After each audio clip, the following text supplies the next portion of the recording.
حدیث نمبر 1359۔ حضرت محمد بن عمر بن حسن ابن علی رضی اللہ عنہم فرماتے ہیں، جب حجاج مدینہ طیبہ آیا تو ہم نے حضرت جابر رضی اللہ عنہ سے پوچھا۔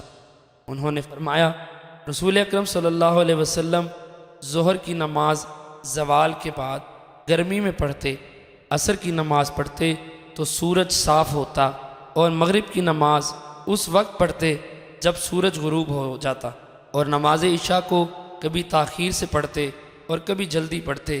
جب صحابہ کرام کو دیکھتے کہ جمع ہو گئے اس کو جلدی پڑھتے، اور جب ان کی طرف سے تاخیر دیکھتے تو تاخیر فرماتے، اور صبح کی نماز اندھیرے میں پڑھتے۔ انہوں نے فرمایا، صحابہ کرام یا فرمایا حضور علیہ الصلوۃ والسلام ایسا کرتے تھے۔ حدیث نمبر 1360۔ حضرت محمد بن عمر و بن حسن بن علی رضی اللہ عنہ فرماتے ہیں، حجاج نمازوں کو اپنے وقت سے تاخیر کے ساتھ پڑھتا تھا تو ہم نے حضرت جابر بن عبداللہ رضی اللہ عنہ سے سوال کیا، جیسا کہ پہلی حدیث میں ہے۔ حدیث نمبر 1361۔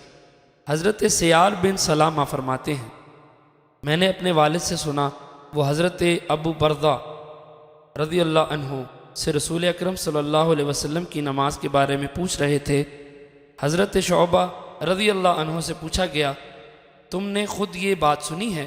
فرمایا، گویا میں اس وقت یہ بات سن رہا ہوں۔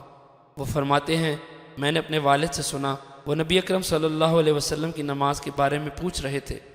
حضرت ابو برزہ رضی اللہ عنہ نے فرمایا، آپ صلی اللہ علیہ وسلم اس میں قدر تاخیر کی پرواہ نہیں کرتے تھے۔ راوی فرماتے ہیں، اس سے مراد عشاء کی نماز کا نصف رات تک مؤخر کرنا ہے، اور آپ نماز سے پہلے سونے اور نماز کے بعد گفتگو کو پسند نہیں کرتے تھے۔ حضرت شعبہ فرماتے ہیں، بعد میں میری ان سے ملاقات ہوئی تو میں نے ان سے سوال کیا۔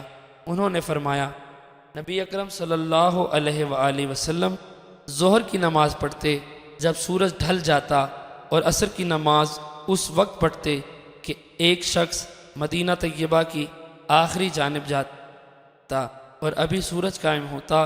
حضرت سیار کے والد فرماتے ہیں، نماز مغرب کے بارے میں مجھے معلوم نہیں کہ انہوں نے کس وقت کا ذکر کیا۔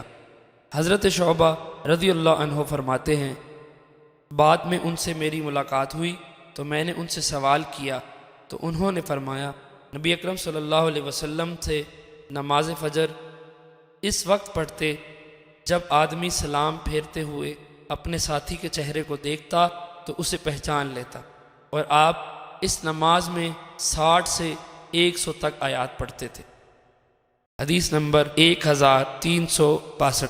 حضرت سیار بن سلامہ رضی اللہ عنہ سے مروی ہے، فرماتے ہیں، میں نے حضرت ابو ہریرہ رضی اللہ عنہ سے سنا، وہ فرماتے تھے کہ نبی اکرم صلی اللہ علیہ وسلم نماز عشاء میں نصف شب تک تاخیر کی پرواہ نہیں کرتے تھے، اور آپ نماز سے پہلے سونے اور بعد میں گفتگو کو ناپسند کرتے تھے۔